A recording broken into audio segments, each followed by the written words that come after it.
Board exam 2026 के लिए top 100 question की सीरीज में आज हम बात करने वाले हैं बेटा क्वेश्चन नंबर 28 की, जो कि काफी इंपॉर्टेंट क्वेश्चन है और बार बार रिपीट होता रहता है। तो आइए सबसे पहले क्वेश्चन समझते हैं।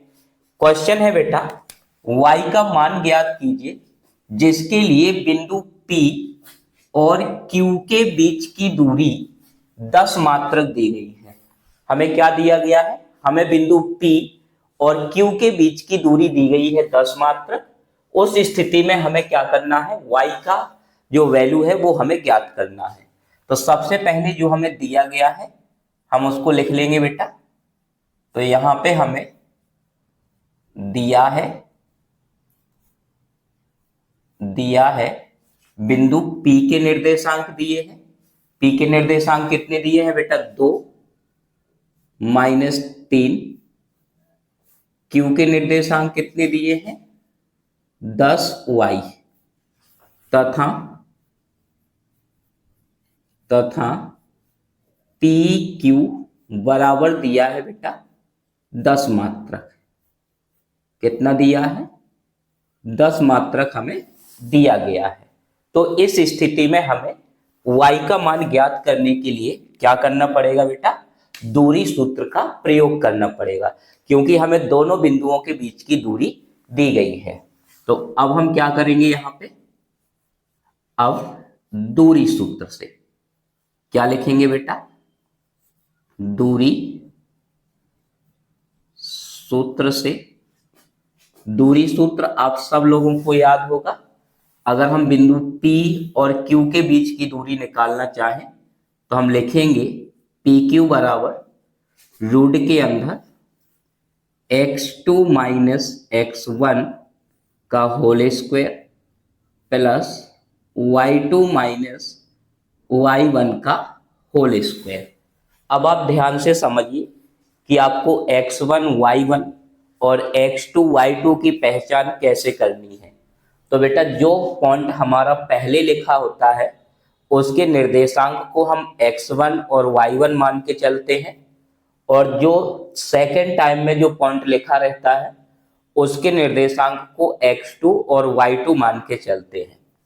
जैसे यहाँ पे P पहले लिखा है तो P के जो निर्देशांक होंगे उसे हम बेटा थोड़ी देर के लिए मान लेंगे x1 और y1। Q के जो निर्देशांक होंगे वो x2 और y2। अब आप मान रख दीजिए बेटा। तो x2 का मान रखेंगे तो x2 का मान कितना है बेटा? 10 है। तो रूट लगा के 10 माइनस x1 का मान कितना है बेटा? 2। तो 2 रख देंगे का होल स्क्वायर प्लस y2 की वैल्यू y है तो y माइनस y1 की वैल्यू कितनी है बेटा? -3 है, और माइनस पहले से है तो प्लस का कितना हो जाएगा बेटा? 3 का होल स्क्वायर। और पी क्यू बराबर हमें दिया गया है 10 मात्रक, तो इसकी जगह पे हम कितना रख देंगे? 10 रख देंगे। तो जे लाइन आपकी क्लियर होगी, कोई भी डाउट नहीं होगा। अब हमें क्या करना है? दोनों पक्षों का वर्ग करने पे। तो यहाँ पे हम क्लियरली लिखेंगे कि दोनों पक्षों का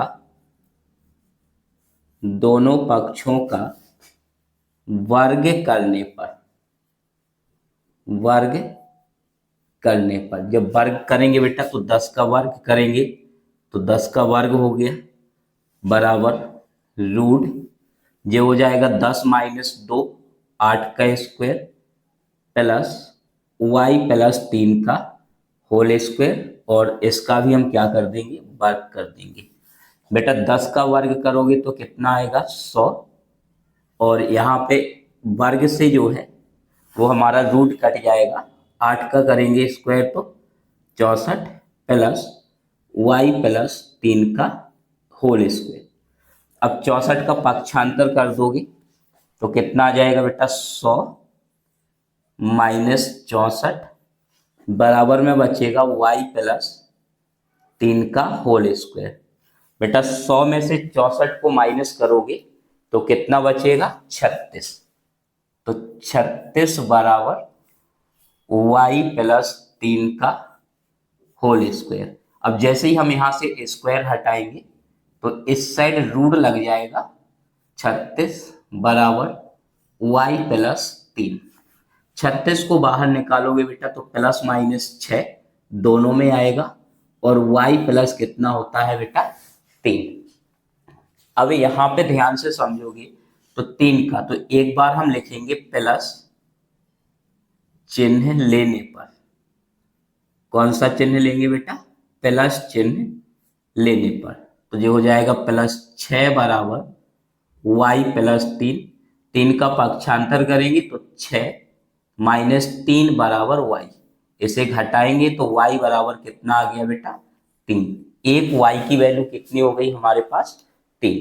अब हमें दूसरी बार में क्या करना है? माइनस चिन्ह लेने पर। कौन सा चिन्ह लेना है बेटा? माइनस चिन्ह। तो प्लस 6 लिया था, अब हम माइनस का कितना लेंगे? माइनस 6 बराबर y प्लस 3। 3 का पक्षांतर करेंगे, माइनस 6 माइनस 3 बराबर y। माइनस माइनस जुड़ जाएगा तो y बराबर माइनस का कितना होगा बेटा 9। तो ये हमारा जो है वो दूसरी वैल्यू निकल के आ जाएगी। अतः हम लिख सकते हैं कि y बराबर 2 या -9 दोनों होंगे। ये हमारा फाइनल आंसर हो जाएगा। यदि आप इस प्रकार से बोर्ड एग्जाम में लिखेंगे तो आपको जो है वो अच्छे मार्क मिलेंगे।